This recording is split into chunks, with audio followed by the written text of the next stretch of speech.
안녕하세요. 수요명 기크루트입니다. 직장 내 처세술에 대해서 하나 얘기할 건데요. 이 처세술이라는 카테고리가 사실은 상황에 따라서 옵션이 너무 많아요.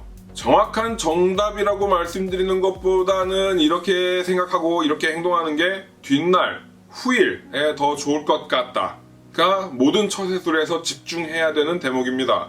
오늘은 불만을 이야기하는 방법, 그거에 대해서 얘기할 거예요.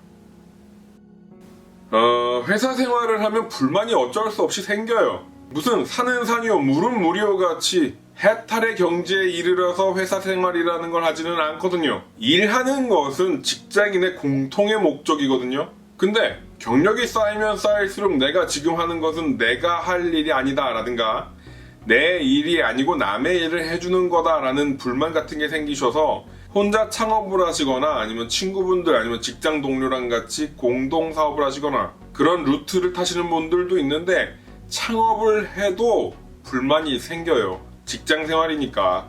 예전에도 말씀을 드린 적이 있는데 인간은 불만을 가지지 않을 수가 없습니다.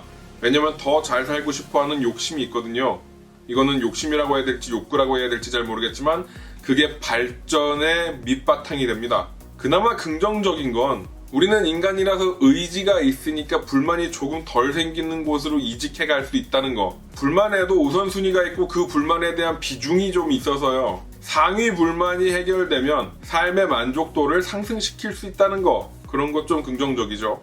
모든 불만을 해결할 수 있는 건 내가 창업을 해도 없다는 거. 그거 아셔주셨으면 좋겠고요. 지금부터 말씀드릴 건 불만이 생겼을 때 그 불만을 상급자에게 얘기하는 방법에 대해서 얘기할 겁니다.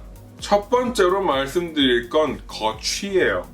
자, 참다 이제는 도저히 못 참겠다 하셨을 때 맨 먼저 생각하셔야 되는 건 이 불만을 터뜨린 다음에 내가 나갈 것인가 아니면 내가 이 자리에 버티고 앉아서 계속 일을 할 것인가 예요. 내가 불만을 터뜨려야 되는 대상에 대한 치부, 인신공격, 과거 행적에 대한 폭로 이런 거 들춰가면서 모든 것을 걸고 싸워볼 것이냐, 그래도 나 여기 계속 다닐 거니까 어느 선 정도까지만 하고 말 것이냐, 이거 고민하시고 시작하셔야 됩니다. 인간관계에 대한 불편함이 1대1에서 1대 다수 혹은 다수 대 다수가 되면 아무리 내가 철면 피나짝으로 나는 아무 상관없는데?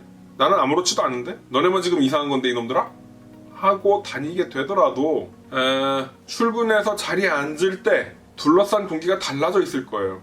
그거 아니고 확 지르고 다 그만둬야 되겠다 해도 생각해야 되는 것들이 있죠. 이직, 취업 준비, 월급, 궁핍 여러 가지요.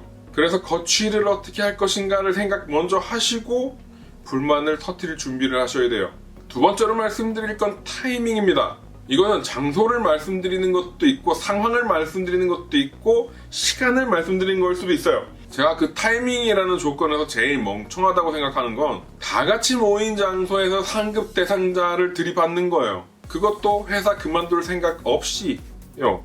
군대 다녀오신 분들은 아실 텐데 물론 군대 안 다녀왔다고 모르시는 것도 아닐 테고 다 같이 모여서 얘기하는데 병장이 헛소리 한다고 그 자리에서 면박 주지 않습니다. 이병, 일병 있는 데서 상병이 병장을 까내리지 않아요. 그거 아닌 것 같습니다. 이런 얘기 안 한다고요.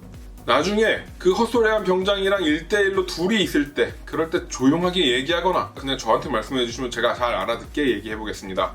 어차피 걔네들은 잘 못 알아들어요. 같이 상급자의 권위를 올려주는 방법을 택하실 거예요. 상급자 권위를 챙겨야 내가 상급자가 되었을 때에도 그 권위가 유지가 되거든요. 그리고 그런 이유 아니더라도 인간적으로 아무리 수평적인 회사라고 하더라도 수평 관계 속에서 직책, 직급이라는 수직 관계가 어느 정도 있어야 돼요. 스타트업에서 많이 일어나는 일인데 원료 회의를 전 직원 5명 혹은 10명 정도 있는 데서 대표님이 나한테 뭐라고 했어요. 근데 못 참겠어서 그때 대표님도 그러셨잖아요. 그 다음부터는 다른 사람이 끼어들 수 없는 공방전으로 끌고 가서 대표가 내가 이거 막내 동생 뻘 되는 사람이랑 무슨 얘기를 하고 있는 거지? 그런 생각하는 순간이 오고요. 그 건에 대해서는 저하고 따로 얘기하시죠. 이렇게 말씀 듣는 상황이 오면 끝났습니다. 솔직히 그 자리 웃으면서 파했다고 하더라도 그 대표가 다른 직원들, 말단 직원들 있는 데에서 까여내린 권위를 다시 회복하는데 심적 스트레스 엄청나게 받아요. 그럼 어디까지 가느냐? 내가 저 직원을 왜 데리고 있어야 되느냐? 하는 문제의 뿌리, 1차적인 해결 방법을 찾게 되어 있습니다. 물론 들이받아야 되는 꼰대들이 있어요. 저도 지금까지 다녔던 회사의 대표님들과 여러 번 싸웠고요. 철야는 직장인이면 당연하다. 내가 너를 뽑았으니까 이 시간은 내 거다. 불만을 가지는 건 말도 안 된다. 하라는 대로 해라. 하는 분들만 들이받았습니다. 이건 들이받아야죠. 세 번째로 말씀드릴 건 언쟁의 방법이에요. 이거는 보스 공략법이라고 생각하시면 돼요. 먼저 크게 숙이고 들어가서 원하는 내용으로 공략. 또 크게 숙이고 들어가서 원하는 내용으로 공략. 천천히 하지만 이런 자리 매일 만들 수 있는 건 아니니까 임팩트 있게. 지난번에 그 일을 그렇게 처리했던 건 제가 잘못한 것 같습니다. 누구에게 미룰 것도 없이 제 잘못이 100%예요. 죄송합니다. 그런데 차장님, 하고 원하는 거 연관 지어서 이야기하시는 거예요. 대뜸 이 시베리아 구리 청동 주옥도 못 해먹겠네. 18삘의 자식아. 계속 다니실 거면 자중하실 방법이죠. 지금까지 말씀드린 거 종합해서 최악의 방법 한번 보죠. 다 같이 모인 장소에서 상급자가 나에게 뭐라고 했어요. 주먹으로 테이블 꽝 치고 일어나가지고 나 이대로 퇴사할 건데 어차피 나 상처받을 거 너 나 우리 전부 다 상처받아야 내 심리적으로 좀 이로울 것 같아서 그래서 얘기하는데 이 신발라마로 시작하면 전설처럼 남으실 거고요. 그렇게 그만두시고 취업하는 분이 자기 무용담처럼 그런 거를 신나게 얘기하시고 다니더라도 그 이야기가 다른 사람들에게 들려져서 실질적으로 도움이 받는 상황은 오지 않을 겁니다. 친구의 입장에서도 저 친구를 이 회사에 연결해 줄 수 있지만 쟤는 어떻게 반응할지 몰라. 같이 불안 요소로 작용하게 돼요. 불만도 잘 이야기하면 불만을 해결할 수 있는 방법이 됩니다. 그런 경우 그렇게 했던 직원들을 직접 보셨거나 아니면 자기가 직접 뭔가의 불만을 해결했던 과거 떠오르실 거예요 지금.